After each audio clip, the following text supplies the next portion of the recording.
Well, even the American public said this, that they want to be cared for by conscientious providers. Okay? This was not a WASP thing. This was not white Anglo-Saxon Protestant Republican thing. Look at this. This was 39% Democrat, 33% Republican, 22% Independent. Across the board, what did they say? They said this. 88% said it's important to them to share a similar set of morals as our doctors and healthcare providers. They want to be on the same page. 87% said this. It is important to make sure that healthcare professionals in America, doctors, nurses, and the like, are not forced to participate in procedures and practices to which they have a moral objection. So it's clear there's a lot of agreement on that among people, despite what's moving forward. Well, let me ask you this. Why not refer? Have you thought about that? Have you sort of wrestled with that? Well, I understand, okay, I'm not going to perform an abortion. But what's wrong with referring? What if I just refer?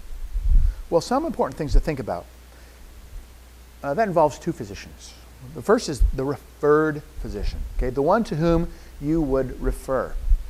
When you as a physician refer to another physician, you say several things to that patient. Number one, you endorse that referred physician's competency. You say, I think they have good judgment, okay, and I approve of the ethics of them, so I'm going to send you to them. I'm going to entrust your care to them when you refer someone. The other thing you do is you enter into a professional relationship with that doctor. This is actually a legal thing. Okay, you'll learn as you get some malpractice lectures in your training that when you do a referral, you haven't just like given up all care of that patient. You're still involved legally with the care of that patient. In fact, they're going to send that patient back to you. They're going to send you a report. This is something to be aware of in that referral relationship. You're also saying to the patient that they're going to keep up this major tenet of healthcare and of medicine, that first they will do no harm. Okay? Well, what about you as the referring physician? Are there any moral obligations there? Absolutely there are. And those referring physicians have to struggle with this issue of moral complicity. Moral complicity. How many of you heard that term, moral complicity, before? Just a few. Okay. Well, what is moral complicity? Here's what it is. Moral complicity with evil is the culpable association with or the participation in wrongful acts. It's sort of the guilt by association. Okay? If you are, perhaps you haven't done this act of immorality, but are you associated with that in some way? And by that, because of that, share some of the blame for the act that occurs. This is the notion of moral culpability. Very important for the conscientious physician to be aware of and thinking of moral complicity. Well, some things are just black and white, right? If you do the abortion, I mean, that's pretty clear participation and sharing and having the blame for that immoral activity. Some things are kind of gray. Here's some examples that raise the question of moral complicity. Should a physician who believes abortion is immoral sign the authorization form required by an HMO for his patient to be referred for an elective abortion? Kind of gray a little bit, maybe.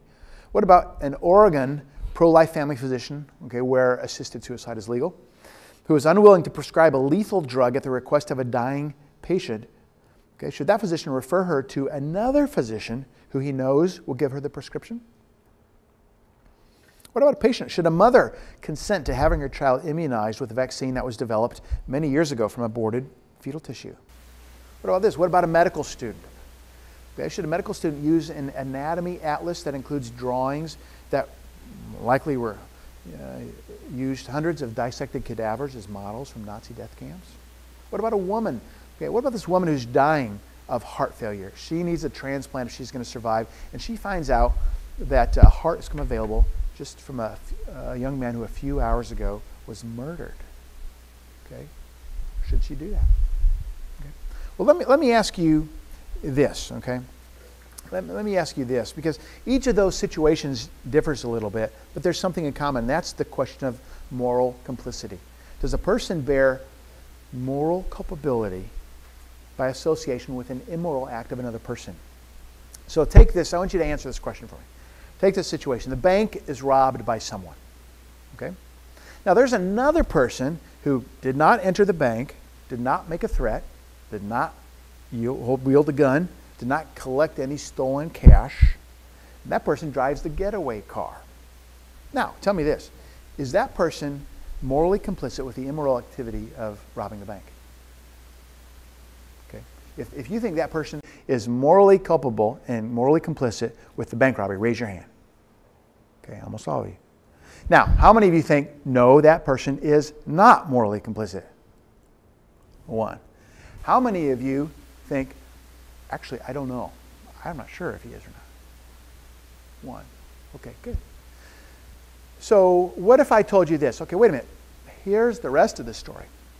The rest of the story is that the person happened to be driving by the bank on 5th Street when that bank robber happened to come out and approach his car at gunpoint and carjacked he and the car and said, drive or I'll kill you. And so this person then drove away. Now, I ask you, was that person morally complicit? No. Okay. Same act, right? It still drove the getaway car. But there were other factors that played a role, weren't there? Other factors that played a role in the association of guilt. Okay.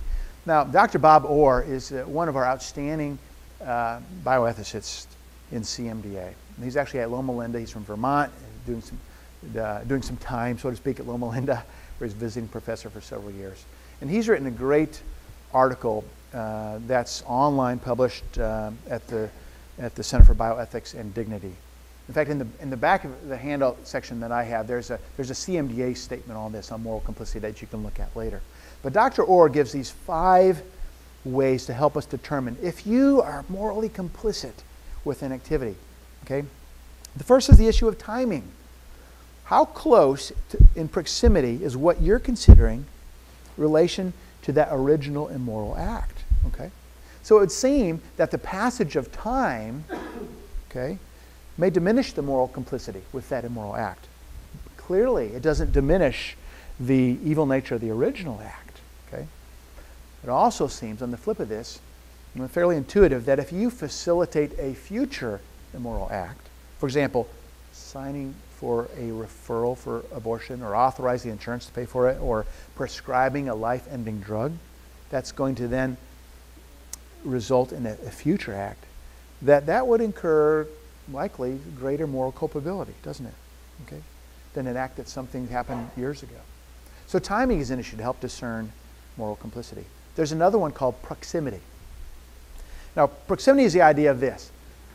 How far does the cloud of guilt sort of go out over people who are associated with something like an abortion or some other immoral activity? Okay. Well, you have the physician that performs the procedure. What about the nurse that assists the physician with that procedure? What about the secretary who scheduled it? What about the doctor who referred it? How far out does that cloud? What's the proximity to the actual act that has happened? Okay. Now, is it possible that there might be some individual or individuals that have such a remote association that they actually are blameless? Is it possible? Let me ask you this. What about the custodial staff whose job it is to clean operating rooms after procedures? And it just so happens that he has to clean an operating room where occasionally there's an abortion performed. And so he goes and he cleans up after the abortion. Involved in abortion procedure? Yes, cleaning up after it. If he doesn't, then no, can't be used to take out the appendix next case. Is he morally complicit? Probably not, right? You don't have much to do with it. So the proximity has something to do. Timing, the proximity to it. Certitude is this question of how certain are you that the questionable activity is immoral? Okay. For example, the lady who needed the liver transplant, remember her? If she knew that the donor had actually just been murdered a few hours ago, okay, is there any moral complicity there? Now let me ask you this. What if she really knew that the reason that this donor, who was a perfect match for her to get a new liver, was murdered is because her husband hired somebody to knock this guy off so she could have the liver? Now, is there an issue of moral complicity there? Well, the likelihood certainly goes up, doesn't it? It goes up. Okay, so sir, how certain are you about the questionable moral activity. Knowledge, too. To have moral complicity, as you think of your things, as you go through your training and medical career, are you complicit with this? It requires knowledge that the original act was evil, okay? And that what you're considering has an association with this immoral event, okay? So take, for example, the mother of the one who wants to give a vaccine to her child who was derived from aborted tissue, okay? Well, yeah, I mean, she probably doesn't realize that. Now, you can't say that ignorance is an excuse. Well, oh, I don't want to know, don't tell me, okay?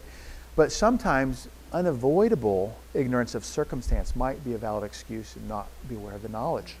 You have to know it's wrong to be culpable for it. Probably the most important thing to consider, and the last thing with moral complicity is this, intent. Okay? What is the intent? In fact, it is possible to absolve somebody of moral complicity due to a clear difference of intent. Take, again, the mother of who wants to give the vaccine that was derived from aborted fetal tissue. Well, you had an immoral act happen with the abortion. Okay. Then you had another individual with noble causes who wants to help prevent diseases develop a vaccine. Well, that was made possible because of the aborted fetus.